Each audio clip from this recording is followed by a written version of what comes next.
Gracias por seguir en compañía de Noticias Oromar. Ya se encuentra con nosotros el viceministro de Gobierno, Esteban Torres, y es que, como dijimos antes de la pausa publicitaria, el presidente de la República, Daniel Noboa, se encuentra en la provincia de Manabí desde el día de ayer y gran parte de su gabinete lo está acompañando. Y es que muchísimas gracias primero por atender esta conversación y compartir justamente algunas novedades importantes alrededor del tema de seguridad. Y es que Semana Santa lamentablemente fue sangrienta en algunas regiones del país. Parecería, viceministro, que hay algún repunte de violencia en estos días. ¿A qué se debe? Bueno, primero muchas gracias por la invitación, un saludo a todas las personas que nos ven y nos siguen. Evidentemente hubo un brote nuevamente de violencia, especialmente el fin de Semana Santa, en provincias que hemos detectado sobre todo en la zona costera. Justamente el gobierno está aquí en territorio, en Manta, analizando qué es lo que pasó y cuáles son los planes de contingencia para evitar que esto vuelva a suceder. Pero hay que decirlo muy claro, la lucha por recuperar la patria que inició el presidente Noboa con su gobierno, con la firma de los decretos 110, 111 que declararon el conflicto interno y que de alguna manera le han dado una nueva perspectiva al país, fueron el inicio de una lucha. Pero seguimos en esa lucha, esto es importante tener muy claro, seguimos en esa lucha, no la hemos ganado todavía. Definitivamente es una lucha gigante, y por eso no tenemos titánica. que desmayar ni ceder ni un solo centímetro. Se percibe que el denominado, el famoso Plan Fénix, es frágil o no existe detrás de este plan una estrategia o es inexistente. No, el plan es efectivo al punto de que en este mismo fin de Semana Santa existieron 427 detenciones in situ, infraganti, planificadas, es decir, continuó el camino. Hemos visto que más allá también de ciertos intentos de desestabilización, las cárceles permanecen bajo el control del Estado, lo cual no existía. Entonces el plan Fénix existe, funciona, pero evidentemente estamos en una batalla permanente y por eso vemos que estos grupos salen de ciertos sectores, se replegan, vuelven a actuar, vuelven a esconderse y por eso no podemos ceder ni un solo centímetro. Pero ¿qué es lo que debemos creer? Que el plan Fénix debe de funcionar es para prevenir, para que no se susciten estos actos de violencia y no que actúen cuando ya se han consumado estos hechos de dolor y estos hechos sangrientos en territorios o en varios territorios del país. Siempre existirán las dos fases. Por eso, aquellas detenciones de este mismo fin de semana fueron preventivas, de personas que quizás estaban buscando atentar de la manera que otras personas atentaron. Y la otra también ya reactiva, al punto de que cuando se dan estos hechos, tiene el Estado no solo que aprenderles y meterles a la cárcel, sino seguir investigando qué estructuras hay atrás. Por ejemplo, el hecho de que 20 personas encapuchadas hayan entrado a un hotel, a un hostal, a terminar con la vida de personas, no es pues delincuencia común.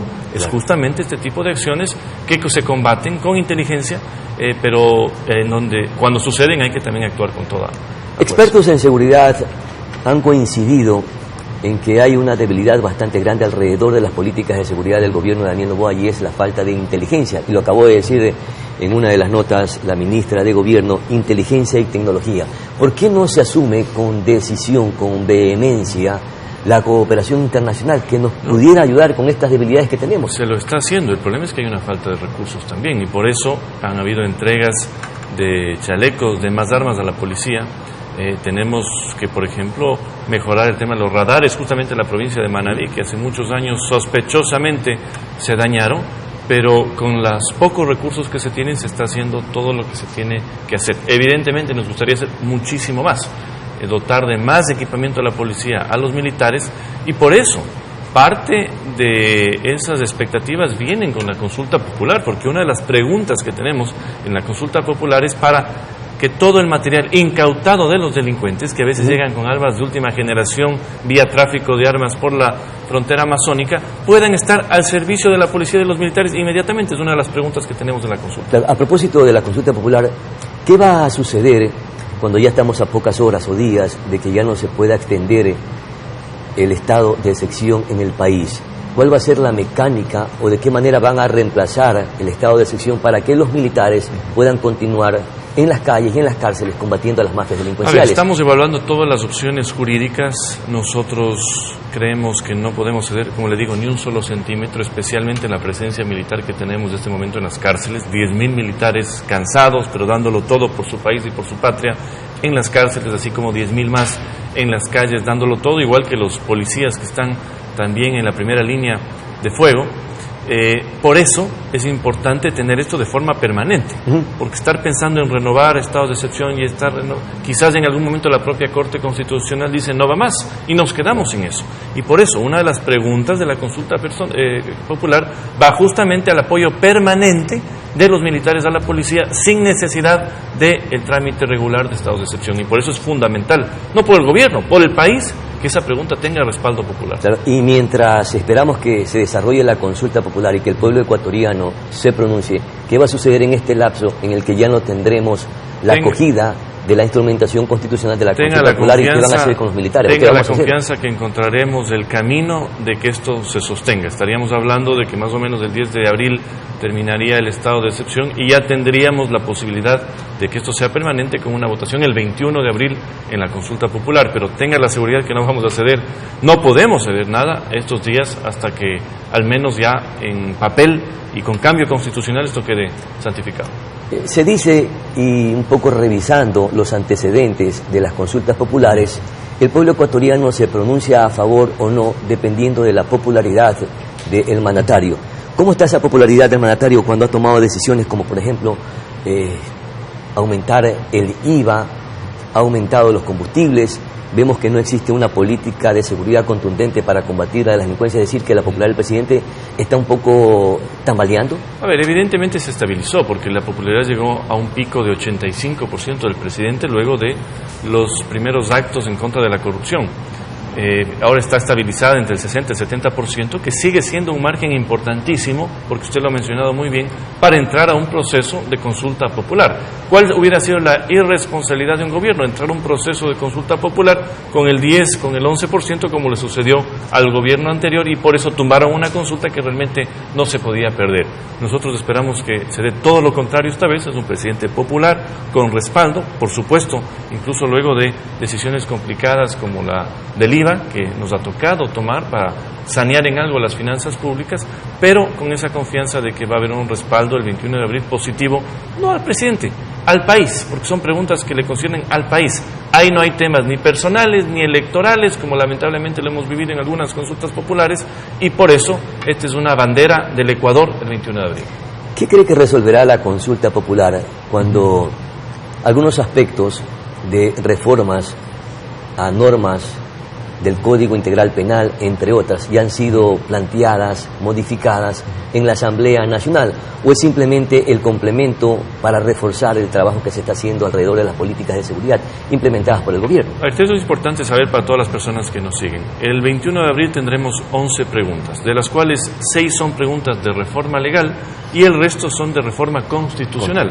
Las de reforma legal significan, por ejemplo, aumento de penas, control permanente de armas fuera de las cárceles por parte de los militares, lo que se conoce como CAMEX, la entrega de los materiales incautados, armas, a favor de la policía y de los militares. Esas son reformas legales, que por supuesto, cuando vienen con un pronunciamiento popular, tienen mayor fuerza para que en la Asamblea ese proceso se acelere y se apruebe en los meses venideros. Eso le decía, viceministro, y ese no es una necesidad, porque lo que usted acaba de mencionar ya está reformado dentro del COIP, por ejemplo, incremento de penas en delitos graves, delitos nuevos que también serán establecidos, el proceso de extradición, etcétera. Es decir que, bueno, extradición van no, porque a patinar en lo mismo que... No, extradición es muy distinto porque es una reforma constitucional, hay una prohibición actual, y por eso, además de esas 6 preguntas, de las 5 preguntas tocan el tema complementariedad permanente de militares a policías por temas de seguridad nacional, el tema de la extradición, pero bien planteada, no como la planteó el gobierno pasado, circunscrita a ciertos delitos, amplia, que sirva realmente para que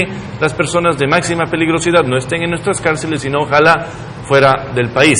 El tema también de la reforma del trabajo por horas, fundamental para dinamizar el trabajo, especialmente los más jóvenes que están fuera del mercado laboral. Haber incorporado esa arbitraje pregunta, internacional y justicia constitucional. Ya, esas 2 preguntas, arbitraje internacional y la contratación por horas para el trabajo, ¿no cree que podían ser un revés para el gobierno nacional porque existe una resistencia en esas 2 preguntas puntualmente? Yo creo que hay una y probablemente oposición, la gente se pueda confundir en las 11 preguntas. Hay una oposición más ideológica, le diría yo, especialmente a la que pregunta del trabajo por horas. Ciertos sectores de izquierda siempre se han opuesto al trabajo por horas, pero nosotros como gobierno creemos que es algo que dinamizará muchísimo el mercado laboral y va a permitir que personas que estaban fuera del mercado laboral, jóvenes estudiando, jóvenes con títulos y sin trabajo, se integren al mercado laboral y por supuesto momento empiecen ya también a tener los consiguientes beneficios sociales, porque aquí se ha querido malinterpretar de que porque trabajas por horas no vas a estar vinculado en absoluto al IES, y no es así. Todo va paulatinamente y progresivamente. Entonces, yo creo que es un riesgo que corre el gobierno, pero es un riesgo necesario por el país. Lo mismo el tema del arbitraje internacional, quizás es difícil de entender para la mayoría de ciudadanos, pero esto es importante. Le voy a dar un ejemplo. Si una fábrica quiere invertir $20 millones en Manta, ¿no es cierto?, para temas del atún, y es del exterior, ¿qué es lo primero que dice? Yo creo que mis 20 millones me rindan, pero además que tengan seguridad jurídica. ¿Cuál es la forma de que tengan seguridad jurídica? Que existe una justicia especializada que respete esa inversión. Más allá de los escándalos que tenemos de la justicia ecuatoriana en estos últimos eventos, incluso hoy uno en la mañana, que se llama caso Plaga, en donde hay una serie de juececitos que yo les conocí porque yo les combatí, que regalaban las acciones de protección. Entonces, el arbitraje internacional, ¿qué significa? Seguridad jurídica. Para que esa empresa que quiere invertir 10 o 20 millones de dólares en Manta, traiga la plata, produzca y que no sea susceptible a ningún problema integral. Perfecto, volviendo nuevamente al tema de seguridad. Ya está en vigencia el incremento, el alza del IVA a partir del 1 de este mes de abril. ¿Qué van a financiar con los primeros recursos que se van a recaudar producto del aumento del IVA? Tenemos dos debilidades que son importantes y que son cruciales para el combate a la delincuencia. El servicio de inteligencia y también tecnología, como lo mencionó la ministra. Así es. Bueno, hay varios procesos de compra de equipos de inteligencia. No se olvide que hay 3 inteligencias en el país: la militar, la policial y por supuesto la del gobierno, que la comanda y la concentra el CIES. Todo eso se está tecnificando, se están rompiendo viejas estructuras también que no funcionaban bien y que creemos también soplaban información a ciertos grupos irregulares. Imagínense usted filtraciones dentro del propio Estado. Eso se está corrigiendo, pero este aumento de recaudación, que es fundamental y es realmente un esfuerzo de todos, es un esfuerzo de los ecuatorianos y que nosotros lo reconocemos así, va a las cuentas maltrechas nacionales, no solo para el tema de seguridad, sino para cumplir con los municipios, con los gobiernos parroquiales, con absolutamente todos los que tienen deudas con el Estado. Porque hay otra cosa, nos hemos olvidado que este gobierno asumió el gobierno con una deuda de 4.600 millones de dólares. Claro. El gobierno pasado no fue en absoluto exitoso y por eso yo creo que vamos a ver ya unos juicios políticos también al gobierno anterior, porque les hemos dejado pasar ¿Van a hacer algunos juicios políticos? Por supuesto. ¿A qué funcionarios? Bueno, especialmente en el tema económico, pues sí dejaron quebrado el Estado y parece que aquí no hay responsables, así que nosotros lo vamos a hacer y esos esfuerzos, esas cuentas caídas poco a poco, con muchísimo esfuerzo, plata que entra, plata que sirve para pagar las deudas, nada aquí se esconde, esperemos que nos permita salir ya en los próximos meses. Permítame seguir insistiendo con el tema de inteligencia. Cuando se empiecen a recaudar los primeros fondos por el aumento del IVA, ¿cuándo se empezarían a financiar o a invertir en los primeros elementos que son parte de... Los procesos de inversión y compra, como no son inmediatos, sino a largo plazo, ya se iniciaron hace algún tiempo. O sea, el proceso de contratación. Porque usted dice, necesito esto, hago una proyección de cómo voy a pagar, no espera que llegue la plata. Pero los recursos llegan a final de año, porque es los primeros 1.000 o 1.300 millones de dólares que se van a recaudar. Por ejemplo, en la adquisición de muchísimos equipos, existe la posibilidad no de pagar todo, sino de ir pagando paulatinamente o incluso de sacar pequeños créditos y financiarlos. ¿Cuándo tendremos ya inteligencia y cuándo tendremos tecnología? Bueno, la inteligencia funciona. Pero no está funcionando como se debe. Lo dice la fragilidad que tenemos en el servicio de inteligencia del país. Hay la que previene y la que actúa reactivamente. Por eso le decía yo, la detención de 426 personas el último fin de semana significa justamente... Pero no es suficiente para prevención. Nada es nunca suficiente en materia de seguridad, porque es un fenómeno no local, es un fenómeno regional y mundial. Vea usted la prensa española este fin de semana, el análisis de lo que está pasando en Suecia. En Suecia, el nivel de extorsiones, robos y asesinatos en parques de Suecia es algo que no se ha vivido jamás. Hay ciudades en Barranquilla, por ejemplo, en Colombia, en donde el alcalde desesperado ha pedido ya la intervención. Pero eso no debe ser parte de una justificación para un país que está viviendo. Lo que le digo es que es un fenómeno mundial, regional, y el Ecuador, lamentablemente, este momento se convirtió desde hace algunos años en lugar de exportación, por lo que nos ha hecho Colombia y Perú, que han enviado a estos grupos para acá y nos estamos combatiendo. Finalmente, ¿qué sucederá si fracasa la consulta popular? ¿Qué pasaría con el país con todo este escenario de violencia?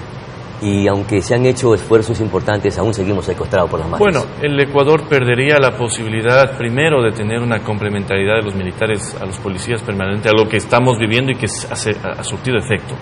perderíamos la posibilidad de enviar a los peores criminales fuera del país con extradición, es decir, no pierde el gobierno, aunque por supuesto sería un revés político para el gobierno, pero sobre todo va a perder el país. Yo por eso lamento que ya hayan grupos políticos que se están activando en contra de la consulta, no porque se opongan a las preguntas, porque se oponen al gobierno y porque creen que una victoria del gobierno sería una victoria política de miras al 2025, cuando nosotros lo vemos más bien para continuar lo que se inició con el decreto 110 y 111, y es fundamental en esa lógica que haya un respaldo del pueblo ecuatoriano. Esteban Torres, muchísimas gracias. Gracias, Viceministro de Gobierno, ha estado conversando con Noticias Ormar, precisamente en los estudios del canal. Vamos a nuestra pausa publicitaria y regresamos con mucha más información.